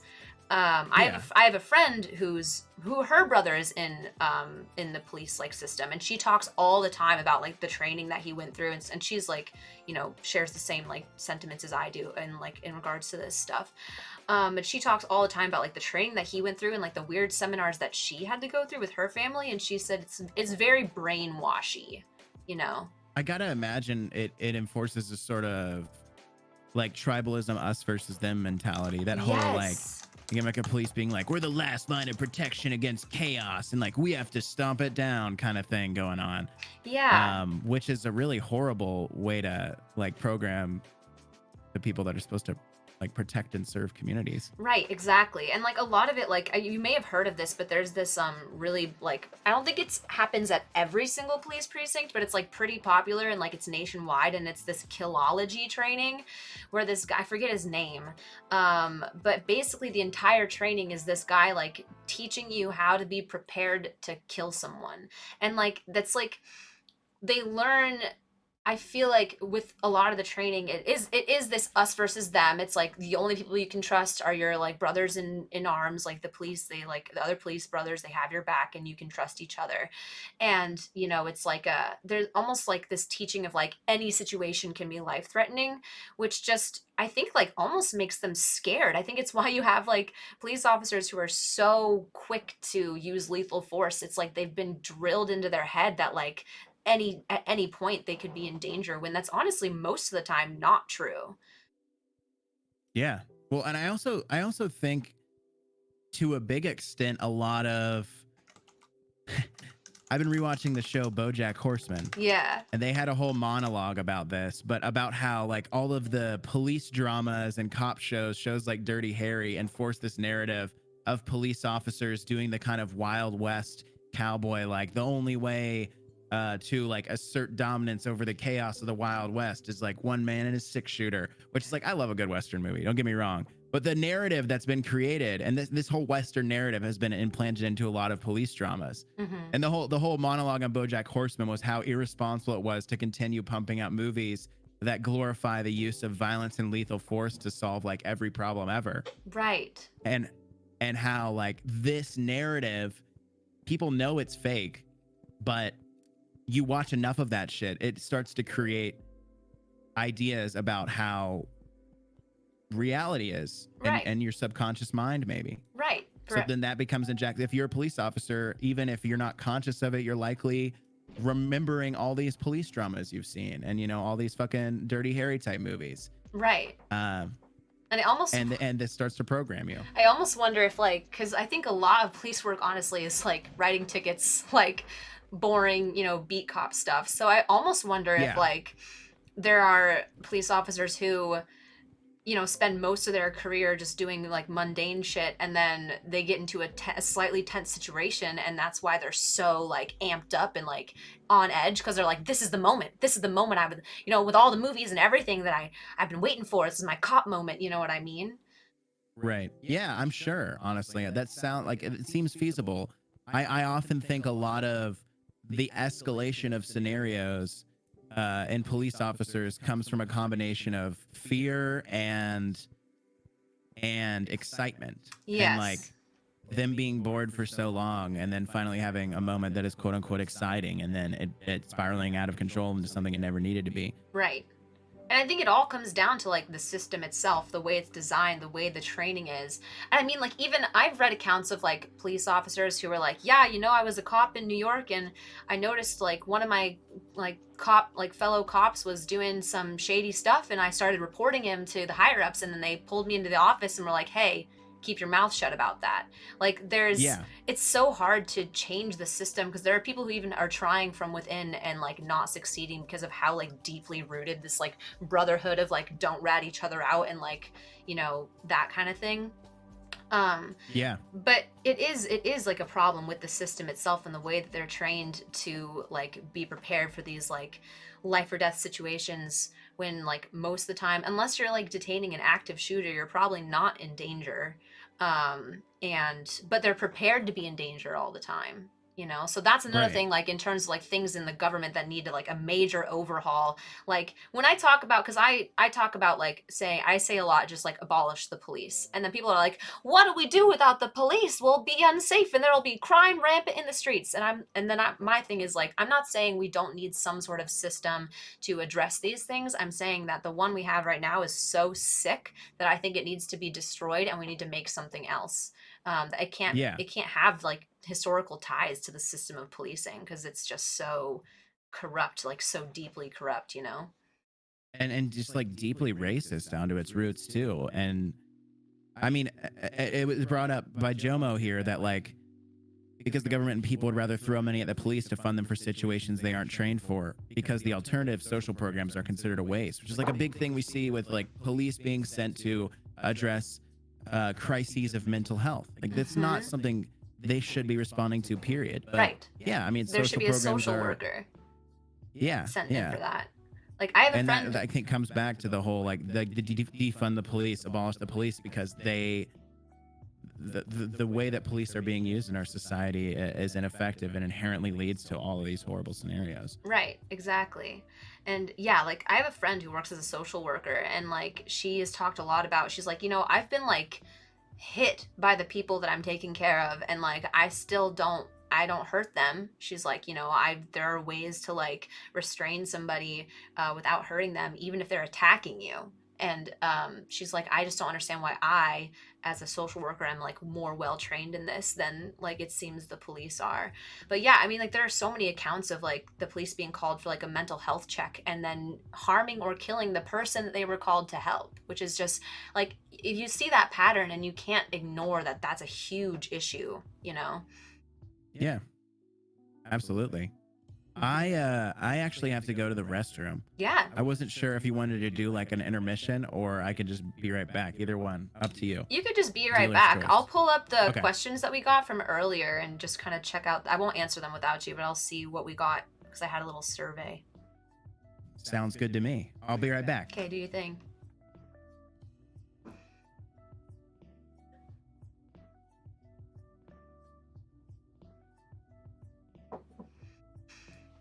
We should send judges in training. You know, I also am like under, like, I feel like if I could like revamp like police training, like part of it would be like, I think you should have to have a degree in law, society, and justice to be a police officer. They just like are, there's so much they just don't know, you know. Okay, let's just go. I have a, let's see. Do you think that social media causes big? Higher work time, stagnant wages, lifetime school debt, imminent destruction of our habit, our industry. Do you think that people spending more time on social media truly have some high effect on mental health? Do you think that the usage of social media has effect on mental health? Is that bad? Okay, I got that one. All right. You basically already addressed those questions.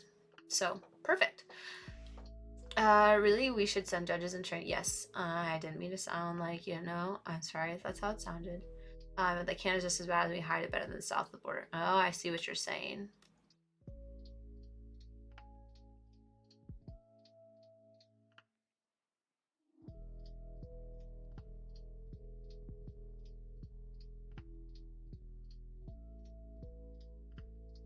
Yes, remember, friends, remember, even with these sensitive topics, we can still be respectful of each other's perspectives.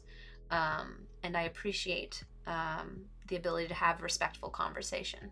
Slothman, thank you so much for the follow. I really, really appreciate it. Thank you, thank you. We meet everywhere. Oh my gosh, you know Harm? Of course you know Harm. Harm is all over the place. Supposed to legally only allowed to do certain actions because citizens have many rights to be free and from unwarranted government intrusion. Yes, it's important to know your rights too as a citizen. The police union representatives come with this air of unchecked entitlement as if that helps the officers they represent. Yes, police unions are fucked. Police unions are fucked up. We actually had a vote to like get the police union out of like this guild of unions in Seattle, and it passed, and that was pretty cool. Things working, but it's very interesting to listen to. Yeah, Harm. I'm happy with the direction that this talk has taken too, and this is what I wanted. I wanted it to be unstructured so that we could end up talking about whatever we end up talking about. Jay, thank you so much for the follow. Welcome. Yes, Ted, I would too. I would too. Instead of this like inherent distrust.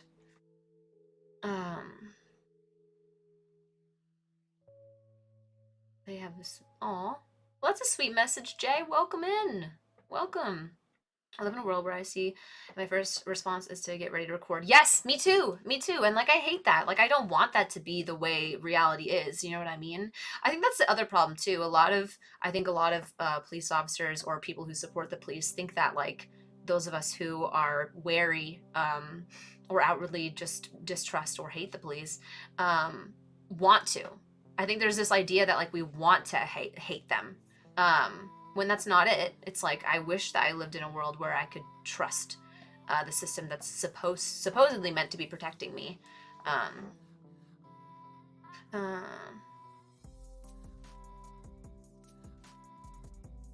My partner has me pull over to see if there's a person being arrested to make sure they're not harassing someone. Yes, when I see the police like talking to somebody, I'm like, get the phone out, you know?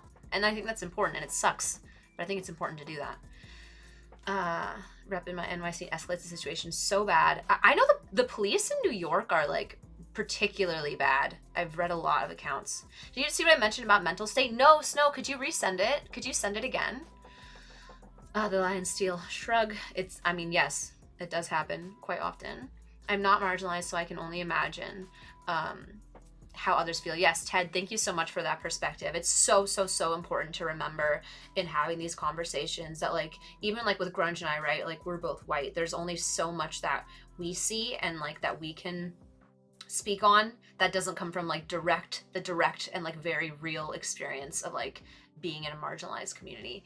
I think that Grunge and I both come from like a little bit oh, welcome back. Hello.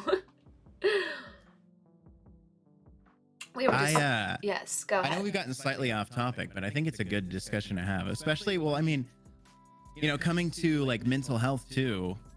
I think within the context of like society as a whole and power structures, mental health affects a lot of these things or interacts with a lot of these things in a lot of ways. So yeah, absolutely. No, and yeah, and I'm glad that like this is exactly what I wanted, was to have the conversation be like, oh, voices doubled over somehow. Voices doubled somehow. Interesting. Whose voice? Grunge's or mine? Is it mine? Was it like that before? Because I didn't change anything in the interim. Only Grunge's? Interesting. Intriguing. Sounds okay to you? Oh, sounds good on your end?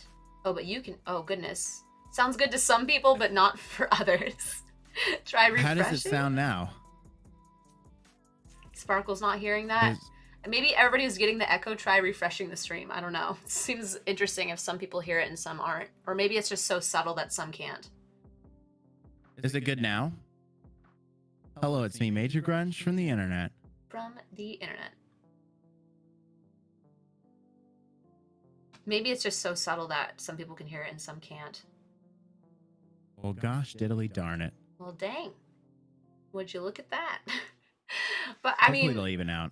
as I was gonna say, can still hear it. It's not unbearable though. Okay, well, I don't. We probably only have about, I would say, like 10 or 20 minutes left, if that's good for you, just to get some like Yeah. closing thoughts out and everything. Hey, Beck, welcome in. How are you? But yeah, I was gonna say, that's kind of why I wanted the conversation to be unstructured and just like let it go where it goes and let topics naturally build on each other. Because I think we've come to some really like intriguing and important conversations to have. And it's just beautiful how tangents work like that, you know?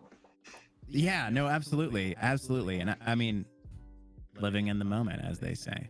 Yeah. And then Snow, thank you for sending this message. This was from a while ago, but Snow wanted to resend it. And so the sort of approach we need to take when dealing with other people who have these issues, find a way to help them get away from the aggression and process thoughts and allow them healing to adjust to a more universal way of thinking instead of attacking them or finding a way to bar them from living normally. And yes, like that just goes back into what I was saying earlier of just like the system that we have now is all about punishment and control instead of like rehabilitation and education and just helping people and like treating people like humans, you know, that like are capable of good and are capable of being you know like not detrimental to society, you know what I mean? Absolutely. Yeah. Well, and I also think so. Like part of the stigma of mental illness, to me, seems to be, and I think,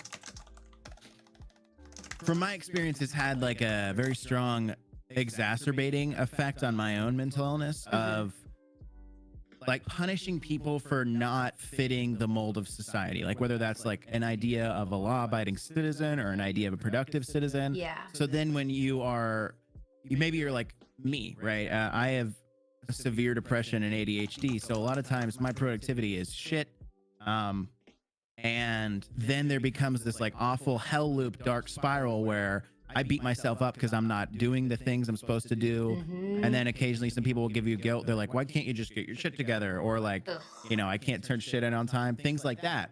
And it just keeps making everything worse. Yeah. And it's a vicious cycle. There we go. Yes. And it has a lot to do, I think, with the structure of expectation on any one of us human beings.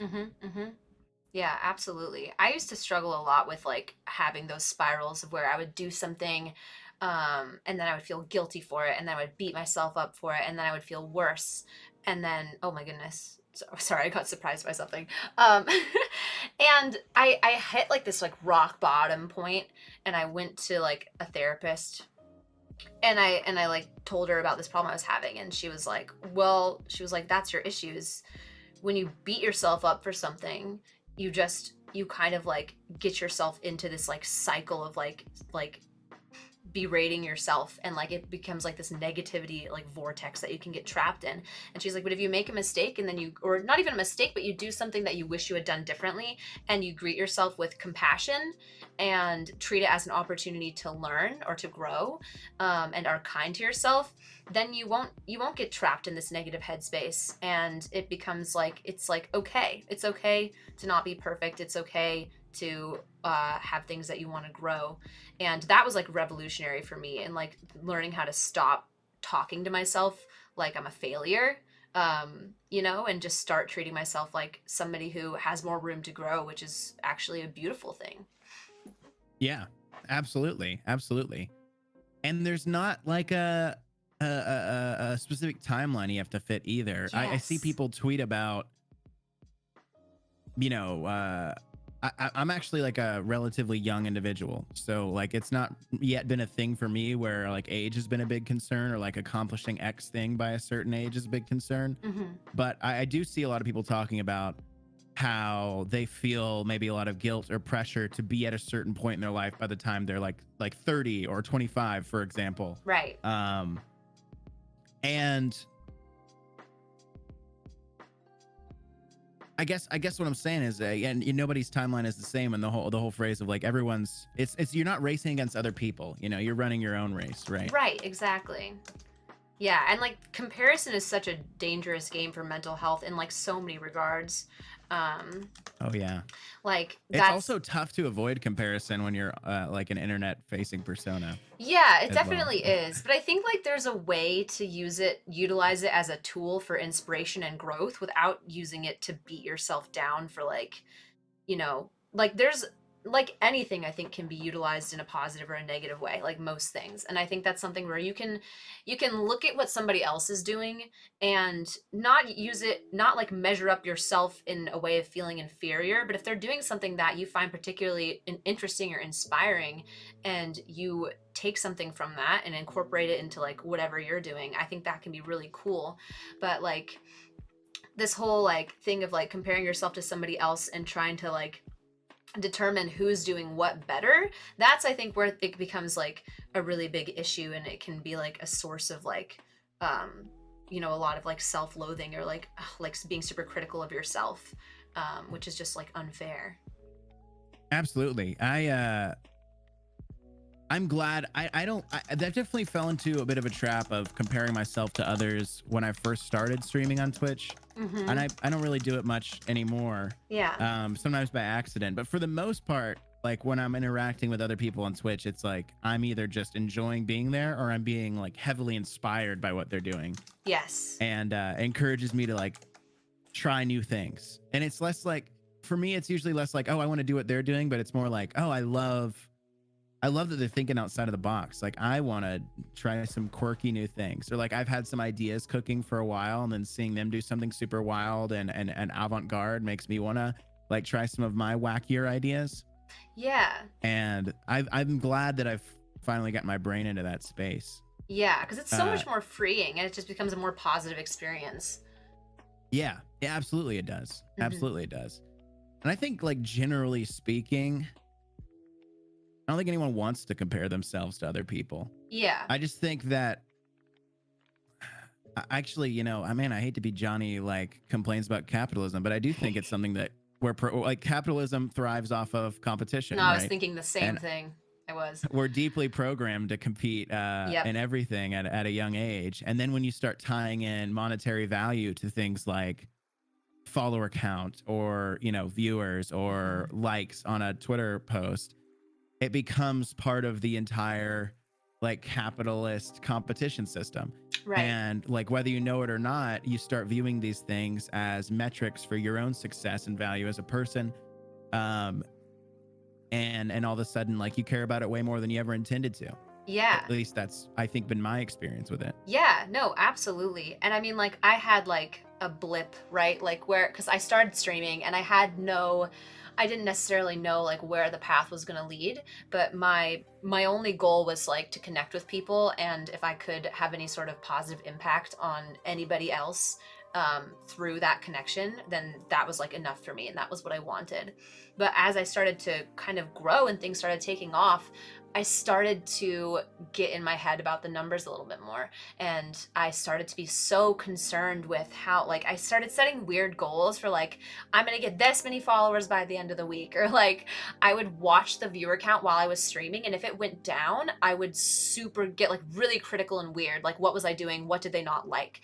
And it was super restrictive to me. And I think it also, like, it just like took the joy out of it, and I had to take a Yeah. really big step back and think and like ask myself, like, why am I doing this? Like, what did I come here for? And when I reminded myself of that original goal of just like connecting with people and having a positive impact if I can, I was like, as long as I do, as if I positively impact one person with my stream, then that was a successful stream, and that's it. That's all that matters. And then in terms of like the competitive aspect of it, and like unlearning that, it's so much more fulfilling when you stop competing with the people around you and instead start trying to encourage them and lift them up and support them, because then when you surround yourself with good people, they'll show that love back to you in kind, and you can all help each other grow instead of fighting or like comparing yourself like in a way that's negative. You can take inspiration from each other and like push each other and like achieve your dreams together, which is like so much more Yes. positive. It's like I was trying to make a greater than sign with my hands. This is collaboration is greater than competition. Yes. It's what- it really is, though. And I think that's one reason I like to collaborate with people a lot. I have a lot of fun doing it. First of all, it feeds my like brain, it feeds my creative energy. And Hmm. it also, I mean, that's just great. I love it when someone asks me to do something, like when you asked me to do this, I was super stoked about it, because I don't know. I mean, I guess I love it when someone's been working on an idea and they think that I'm a person they'd like to do that idea with. First of all, it's really validating for me. Second of all, I think that it's like a really good antidote to the whole competition comparison thing. Like if you're working with a lot of people, regularly collaborating with them, you get so much more excited to like see them win too. And it just gives this overall feeling of like being in like this team and we're all winning and we're all encouraging each other and working with each other. It creates like a very beautiful world as opposed to the like scary or maybe more competition world where it's just you against everyone else, which Right. I would encourage you to avoid. And even if you don't want to have that mindset, I think that collaborating with other people helps you get out of that mindset if you've been stuck in it, even if you've been trying to get out. Like a lot of times people don't want to be in that, but they are. Right. Yeah, but then once you like branch out into that world of like collaboration and you feel like how fulfilling it is and exciting it is, you Yeah, start to be like, oh, this is way better than like where I was way before. better. Yeah. Absolutely. Yeah. Yeah. And I feel like I feel like honestly, that really wraps everything up nicely because it's coming back to this idea of like everything, like if you look at social media like a tool, which you can, and social media can manipulate you. It's designed to manipulate you. You are the product essentially. And have you seen the movie The Social Dilemma? No, but I've been recommended it a lot of times. It's really interesting. And one thing that they talk about that kind of blew my mind was like, why is social media free? It's because you are the product. You are being Yeah. advertised to. And, when once you have that awareness though, you can really just be like, nah, fuck that. Like, I'm not Yeah. playing your game. And you can decide that you want to use social media as a tool and you can decide the way that you use it. And instead of letting it manipulate you and bring you into a bad headspace where you're comparing yourself to others and you're desperate for likes and like all that stuff, you can really just twist that around and be like, I want to use this to put something out there and support other people. And it's like, ask not what social media can do for you, but ask what you can do for social media. you know As a like politically as an anarchist, Mhm. anarchism is all about like collaboration and mutual aid. Mhm. And so I think it's actually helped me get more along that mindset of like more or less ignoring the machinations of capitalism as much as one can, and Yes. instead focusing on the human elements Mhm. around me and Yeah. lifting up those people that I think have a good and just mission. Yes. And I'm a bit of like an angrier. I'm definitely not a positivity panda in many regards. I guess I'm somewhat positive, but I wouldn't say that I'm like a particularly positive guy. And like if to me, a lot of times this results in so Twitter is often a platform where like a company or a brand will try to lobby a streamer to represent them for whatever Yeah. reason. Yeah. And most of the time nowadays, whenever a brand messages me wanting to do something or another, first of all, I know that they're just sinister sons of bitches that want to take advantage of me. Yes. But second of all, just out of my inherent spite for what they do, I usually just lecture them and give them a stern talking to. Nice. And Someone's got to do it. yeah, Yeah. Yeah, that's not but something like, yeah, I would never like want to be like somebody who's like taking a brand deal like just for, I don't know, the extra money that it brings in. I just feel like that's not worth it. Like, I don't want to push your weird product. I'm not yeah, like, you know.